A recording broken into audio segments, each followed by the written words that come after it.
13층에서 19층까지의 오피스텔 거주자 201명, 그리고 기타 상업시설이나 사무실 이런 근로자 113명을 포함한 총 1091명 중에 1027명을 검사한 결과 3월 13일 10시 기준으로 관련 확진자는 총 109명으로 파악되고 있습니다. 이 중에 서울시에 거주하는 확진자는 총 74명이고 또 에이스 손해보험 콜센터 직원의 가족 그리고 지인까지 이런 접촉된 사람들까지 포함된 숫자입니다. 인천시 거주자는 확진자가 17명, 경기도 확진 거주자는 총 18명입니다. 에이스 손해보험 콜센터, 그러니까 11층을 빼고 나면 10층에서 1명의 확진자, 9층에서 1명의 확진자가 발생했고 13층에서 19층까지 오피스텔 거주자는 지금 거의 대부분 검사를 받았는데 이 중 확진자는 지금까지 나오지 않았습니다. 다음으로 감염병 특별지원구역과 관련된 서울시의 조치사항에 대해서 말씀드리겠습니다. 어제 콜센터 집단 감염이 발생한 코리아 빌딩을 집단 감염병 특별지원구역으로 저희들이 지정을 했는데요.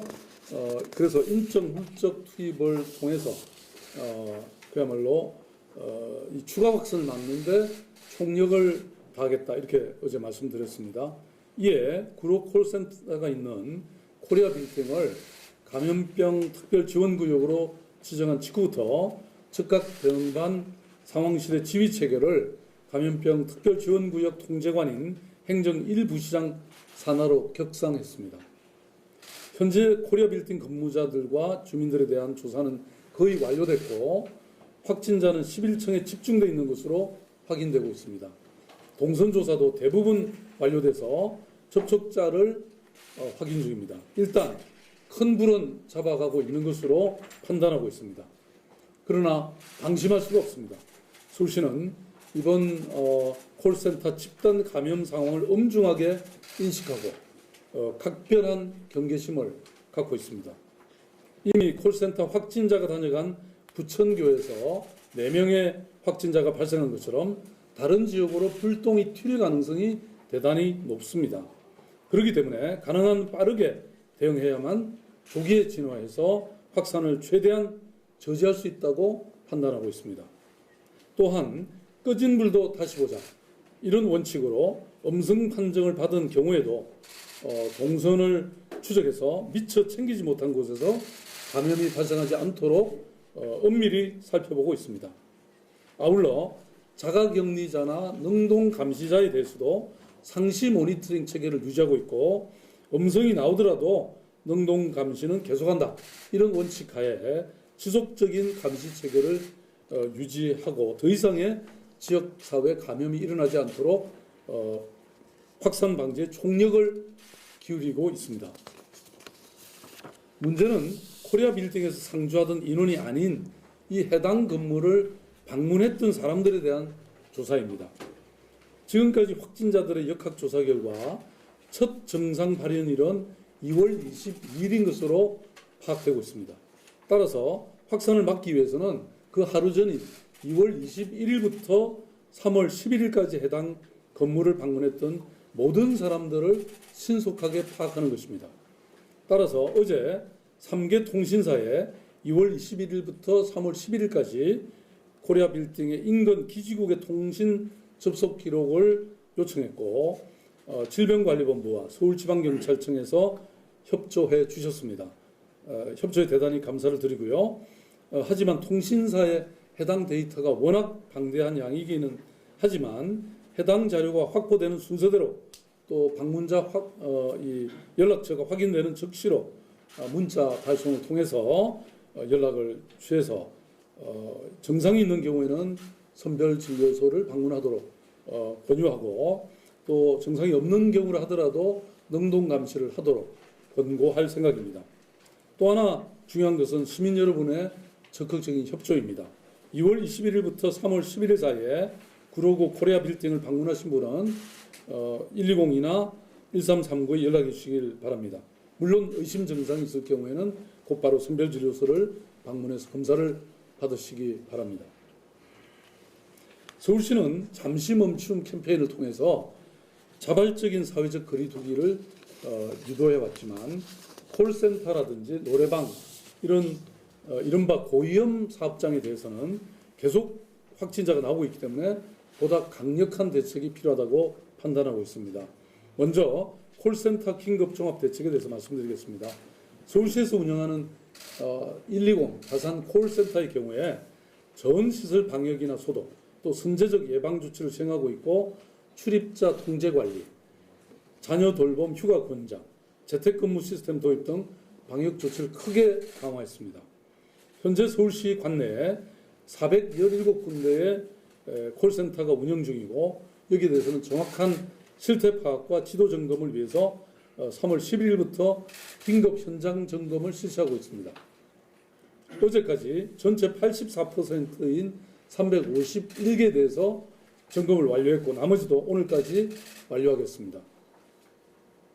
또한 어제 콜센터 산업 관계자와 전문가들이 참여하는 긴급 간담회를 열어서 현장의 의견을 수렴한 결과 민간 콜센터의 근무 환경이 집단 감염에 취약할 뿐만 아니라 종사자들의 노동권도 매우 열악하다는 사실을 확인할 수 있었습니다. 민간 콜센터 산업은 어제 말씀드린 것처럼 대기업이나 보험업체 등의 원청사로부터 위탁을 받아 하청을 받아서 운영하는 구조이고 그래서 하청사가 받는 실적 압박이 고스란히 콜센터 직원들에게 가해질 수밖에 없는 그런 열악한 구조입니다. 재난은 가장 취약한 계층부터 먼저 닥친다. 이런 말이 있습니다. 지금 바로 신천지교라든지 또 구로 콜센터의 경우도 아주 그대로 해당되는 말입니다. 재난은 취약한 사람을 먼저 공격하고 결국에는 우리 사회 전체를 취약하게 만듭니다. 따라서 중장기적 관점에서도 이에 대한 근본적인 대책이 필요합니다. 서울시는 우선 민간 콜센터 방역에 집중할 것이고 밀집도 완화를 위해서 재택근무, 유연근무 등을 적극 권장하고 또 최대한 지원도 하겠습니다. 또한 의심 증상이 있어도 휴가를 쓰지 못하는 등 노동 인권적 측면에서 문제가 촉발될 경우에 노동부와의 합동 점검을 통해서 적극적으로 조치하겠습니다. 또한 원청사와의 소통을 통해서 콜센터 종사자의 근무 환경을 개선하는 등 근본적인 방안도 마련할 것입니다. 다음으로 노래방, PC방 등 이런 밀접 접촉 영업장에 대한 대책도 말씀드리겠습니다. 서울시 소재 전체 노래방은 6,254개소, PC방은 4,271개소로서 서울시는 자치구와 함께 총 1,516개 모든 사업장을 전수 조사할 계획입니다. 오늘부터 서울시청에서 250명의 인원이 투입돼서 25개 지자체와 함께 조사를 시작했습니다. 클럽과 콜라텍도 집중 점검을 시작했고 또 자율휴업을 권고하고 사전적 예방 조치를 실시하고 각별히 관리해 나가겠습니다. 마지막으로 생활체육시설 대책입니다. 천안 줌바댄스 사례로 집단 감염의 진원지로 취약지로 지목되고 있는 각종 생활체육시설에 대해서 서울시는 강력한 방역 대책을 또 방역 관리를 실시하고 있습니다. 심각 단계로 격상된 직후인 2월 24일부터 시 구립 공공의 체육시설 운영을 전면 중단했고 11,279곳에 이르는 민간 체육시설에 대해서도 휴관을 권고한 바 있습니다. 다음 주 화요일까지 다중이용 체육시설에 대한 전면 조사를 통해서 다시 한번 방역 실태를 지도 점검하고 업주들의 경각심을 높이고 잠시 멈춤에 동참하도록 유도하겠습니다. 다음으로 서울시의 엄합시설에 대해서 걱정하는 시민들이 있고 또 그런 기사도 나온 적이 있습니다. 몇몇 언론을 통해서 부족할 수 있다는 기사까지 나와서 시민들이 불안해하실 것 같아서 현황을 말씀드리겠습니다. 결론부터 말씀드리면 서울시의 병상은 충분하게 확보되어 있고 전혀 염려하지 않으셔도 됩니다. 현재 시립병원, 국가지정병원, 지역 거점 병원에 총 809개의 음압 병상이 확보된 상태입니다. 서울 지역 환자 187명과 또 대구, 경북을 비롯한 다른 지역 환자 포함해서 총 220명이 치료를 받고 있고 이 음압병상 가동률은 따라서 27.2%입니다. 아직 73%가량의 병상이 비어있고 예비되어 있습니다. 또한 이달 말까지 총 984개의 음압병상을 늘려서 새로 발생하는 환자를 치료 관리할 계획입니다. 그리고 경증 환자 관리 치료를 위한 병상도 일반 병상도 이달 중에 600개를 추가로 확보해서 세계 병원과 합의를 마친 상태입니다. 그리고 다음 주 월요일부터 대한체육회의 협조로 태릉 선수촌을 코로나19 확진자 중에서 경증 환자를 위한 생활치료센터로 운영합니다. 이 생활치료센터의 경증 및 무증상 환자를 대상으로 최대 210명이 입소할 수 있도록 막바지 준비를 갖추고 있습니다. 생활치료센터에는 보라매 병원 감염내과 전문의와 간호사 18명, 서울시 직원 등 53명이 배치됩니다. 입소 환자들은 체온 측정이라든지 매일 2회 자가 모니터링 및 화상 진료를 시행하게 됩니다. 앞으로 확진자 발생에 따라서 그 추이에 따라서 생활치료센터 운영을 단계적으로 확대해서 환자 급증에 대비할 계획입니다. 그리고 특별히 임산부에 대해서 마스크 지급 계획에 대해서 말씀드리겠습니다. 서울시는 25개 자치구 약 4만 명의 모든 임산부에게 1인당 5매씩 마스크를 지급할 계획입니다. 현재 마스크 오부제가 시행되고 있지만 임산부의 경우는 외출 자체가 조심스럽고 또 장시간 줄을 서기도 힘듭니다. 이에 임산부들은 1인당 5매씩 동주민센터를 방문해서 수령할 수 있고 방문이 어려울 경우 신청하면 찾아가는 동주민센터 직원들이 직접 거주지를 방문해서 배부해 드릴 계획입니다. 이는 감염 고위험군이자 약물 치료에 제한을 받는 임산부들의 건강을 적극적으로 보호하는 조치입니다. 구로 콜센터 집단 감염은 전수조사가 거의 마무리되면서 아직 방심할 수는 없지만 일단 큰 불은 잡았다 이렇게 판단하고 있습니다. 한 가지는 이제 코로나19가 이 사태가 한 장소의 집단 감염 문제에서 더 나아가서 전 지역에 광범하게 퍼지고 있다는 사실입니다. WHO에서 팬데믹을 선언한 것처럼 세계적 유행이 된 지금 상황에서 어쩌면 장기전이 될 수 있다는 사실을 우리는 기억해야 할 것입니다. 콜센터 집단 감염은 앞으로 앞에서도 언급했지만 밀집 작업 공간, 밀집 업무 공간에서 일어나는 저임금과 비정규직의 주로 여성 노동자에게서 발생했습니다. 이런 환경이 과연 콜센터만일까요? 그렇지 않습니다.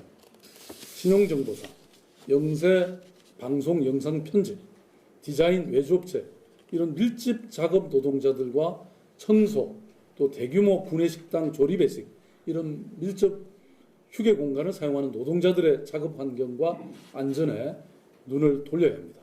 앞으로 선제적인 점검뿐만 아니라 또 장기적으로도 이러한 노동 환경 개선에 대한 대책을 만들겠습니다. 왜냐하면 감염병과 같은 재난은 언제든 또 우리를 덮칠 것이고 우리는 똑같은 상황에서 당해서는 안 되기 때문입니다. 코로나19를 멈추기 위한 잠시 멈춤은 여전히 유효합니다. 밀접도를 낮추기 위한 시민 여러분들의 자발적인 노력은 분명 효과를 가져올 것입니다. 지금은 몸은 멀리, 마음은 가까이 하는 이 잠시 멈춤이 꼭 필요할 때입니다. 다시 한번 현장에서 사투를 벌이고 있는 의료인, 그리고 밤잠을 설치고 있는 공직자 여러분, 그리고 자원봉사자 여러분들께 무한한 존경과 감사의 말씀을 드립니다. 우리는 코로나19와의 전쟁에서 반드시 이겨낼 것입니다. 서울시는 감염병과의 전쟁 최전선에서 긴장의 끈을 놓지 않고 끝까지 싸워 시민의 안전과 생명을 지켜낼 것입니다. 서울시의 백신은 변함없이 시민 여러분들입니다. 감사합니다.